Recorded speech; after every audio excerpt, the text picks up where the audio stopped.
Clinton Miner here from Sage Sawtooth Bushcraft, out here in the high mountain desert north of where I live in Middleton, Idaho. Just enjoying a nice day. Not quite as hot as it's been, only in the mid 80s, going to be in the 90s today. I just wanted to share with you a couple things. We've been selling quite a few of kind of a product or a combination that we put together that is essentially a survival knife. And in order to make it more usable for the people who have been purchasing those, I'd like to put together a little video and just show you what that piece of equipment entails. And so we'll go ahead and take it step by step in what's in that product, what those are used for, and hopefully help you see the opportunity to have a great little survival knife. And for those of you who have already got one of those, have the opportunity to review those, look at them and see exactly what they'll do for you. So we'll go ahead and show that to you. I've got laid out here kind of the parts and pieces of this survival knife, and I'll just take you through the steps that I go through to prepare it and what those steps are for and why we do that. So the first thing we start off with is the basic Mora. I think it's called the Mora Craft. It is one of my favorite knives. This Mora Swedish knife company, Mora Knife, has come up with a relatively inexpensive knife that has fantastic use, that is strong, that is durable, has the best in quality as far as steel, and yet is in a essentially a budget price range that anybody can afford one and anyone can have those. When I purchase these knives, I always purchase or at least for my preferences, always purchase the Mora carbon steel knives. Now they come with stainless steel, and stainless steel is fantastic if you're not going to get the additional use that I'll talk about. Stainless steel avoids that rust, avoids some of the problems that you can have with the carbon steel, but its drawback is that it's very hard to draw a spark off from stainless steel, and so that's why I use the carbon with a piece of hard stone, even a piece of granite, but more specifically a piece of jasper or other quartz-based quartzite, or best a quartz or flint. I can strike the back of this knife and throw a spark, and potentially from that, with some practice, start a fire. So that's why I use the carbon. The problem with that is this carbon, as shiny as it looks and as nice as it looks right now, is really susceptible to rust. And so the first two steps I take in preparing one of these knives are, the other thing I'll show you is the back of this knife is just from the foundry. It's rough, it's kind of rounded and has not been finished off. And so the first thing I do when I start the process of putting one of these knives together is to take a file and file off the back of that knife, and that gives me a nice 90-degree angle on both sides that I can use to scrape. I can use it to scrape fat wood, I can use it to scrape other bark, those kinds of things. But I can also use it to strike my ferrocerium rod without dulling the blade, without using up that resource of a sharp blade. And so I grind that off to a 90-degree angle so that I have a nice sharp edge on both of these corners that I can use to scrape. Second thing I do, and I'm going to pull this one out so we've got a comparison here. These two knives started out the same as far as the metal, but to avoid that risk of rust, I soak these blades in just white vinegar. It puts this black patina on it, and that's a form of oxidation that protects that blade. It doesn't make it rust proof, but it really inhibits the rust factor of that blade. Also takes some of that shininess away if that's what you're looking for. It makes a nice surface and cleans that blade up so that it's in a situation where I don't have to worry near as much about the rust. So that's step one. We'll go ahead and put together the blade that hasn't been impacted in any way we'll make another one of these out of another survival knife out of that knife at some point in the future. But just for an example, you see that that's the first two steps. The other thing you see as you look here is that I've got 4 different models. I've got the Hunter Orange or the Blaze Orange. I've got the beige or Coyote with black. I've got the plain green, and I've got the green and black.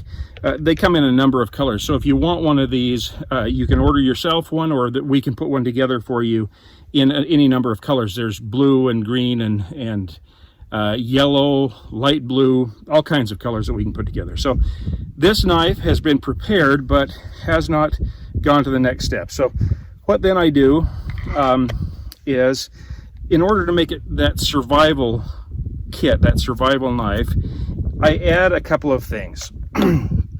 With just electrician's tape, I wrap on, and you can see it here in this one, I wrap on a ferrocerium rod. There's a ferrocerium rod right here in this duct, or in this electrician's tape. Now, the nice thing about the electrician's tape is it kind of creates a waterproof surface.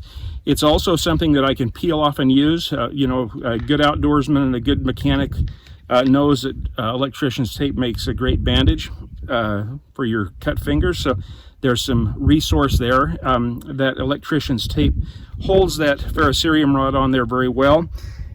In addition to the ferrocerium rod, I also have attached about 1.5 to 2 feet of waxed jute, and it's just very flammable jute.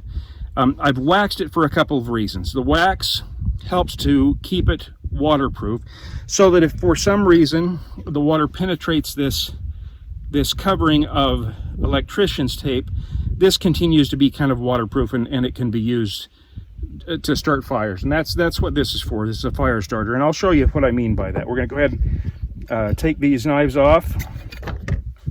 What I will do, and I'm going to use my pocket knife because I don't want to use these knives that are going to be for sale. I'll simply take, and I'll cut the rest of this off, but simply take some of this and kind of rough it up. And of course, as soon as I start doing this, a nice little breeze comes up. So you're going to have a little bit of trouble, but I think we'll be able to get this started.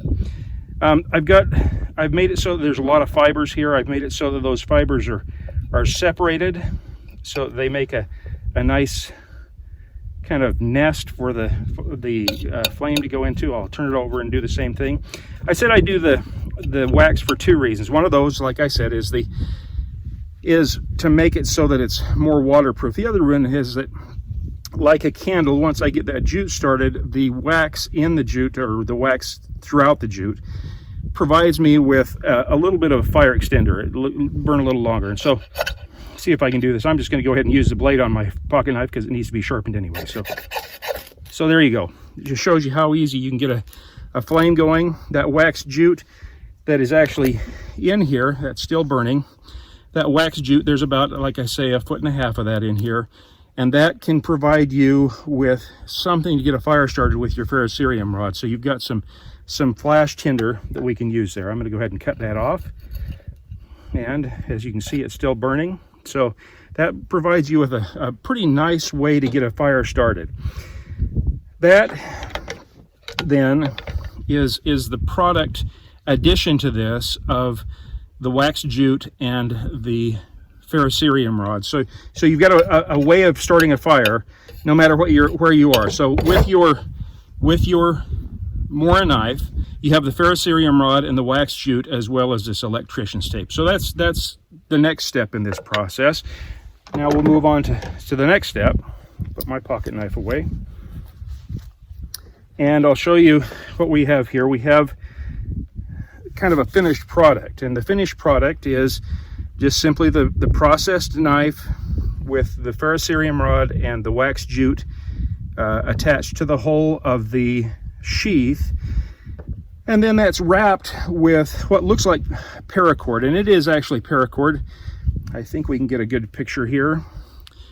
This is just what was left over at the end of this, and this is what's left over at the end of this one. So I'll show you what's inside of those. This is survivor cord, and I've done videos on survivor cord before, but we're going to go ahead and, specific to this knife, we're going to go ahead and show you what's in here. In this paracord, there are the regular normal trappings of paracord, which is a 7-strand inner cord. Those 7 strands of inner cord are what give typical paracord its strength inside this sheath. In addition to those strands of nylon cord, there are 3 additional cords, or 3 additional fibers in this survivor cord. We have a very small but useful piece of wire that can be used for very small snares for squirrels or those types of things. It also can be used as a kind of a trip line if you wanted to set up an alarm system with some tin cans or something, so that when something goes through, they don't see that, but they trip over it, or they trip it and make the noise. It has monofilament fish line in it, and that's just fishing line that you can use just for that fishing. And then the last thing is some additional wax jute, and I'm not going to use this because I don't want to tear it apart, but just like that thicker wax jute that I provide you, this thinner wax jute provides the same opportunity to create a fire. You fluff it up, you make a little bit of a bird's nest with the fluffed up wax jute, strike that ferrocerium rod, throw that spark in there, and just as easily as I showed you just now, you've got fire. At least with some practice, you could do the same thing, striking a spark off the back of the knife into that bird's nest. And so that's just another way to start a fire. So the additional resource that you have here is this paracord that also has monofilament fish line. So you've got a strand of about 2.5 yards with about 7.5 feet of monofilament fish line. You've got a strand of 7.5 feet of that wax jute, so you've got a lot of fire opportunity there, and you also have 7.5 feet of the wire that you can set for snares, and that is in addition to what would normally just be a 7.5 foot chunk of paracord. The final part of this product that I add are what are called Ranger bands.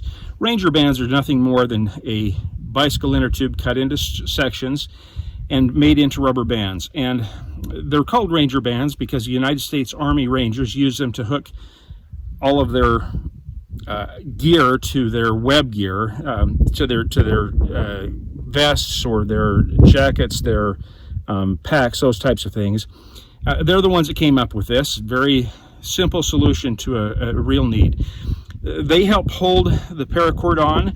I've also added them, if you remember, when I pulled that out, this has got good retention. It's a very substantial hold on the knife just by itself with the sheath.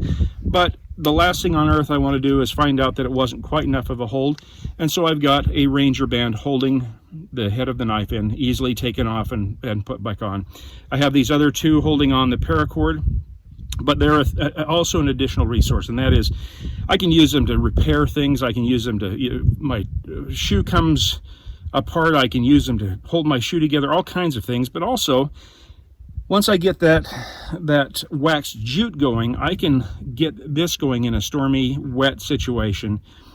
Start a small fire with this. It'll burn about 5 minutes. Now, it's not going to be a very pleasant fire, but it's going to be a fire that helps me dry out my smaller twigs, my tinder, to get the process going to dry out the rest of the fire and ultimately get a fire going that can sustain my life. So that is the Sage to Sawtooth Bushcraft Survival Knife.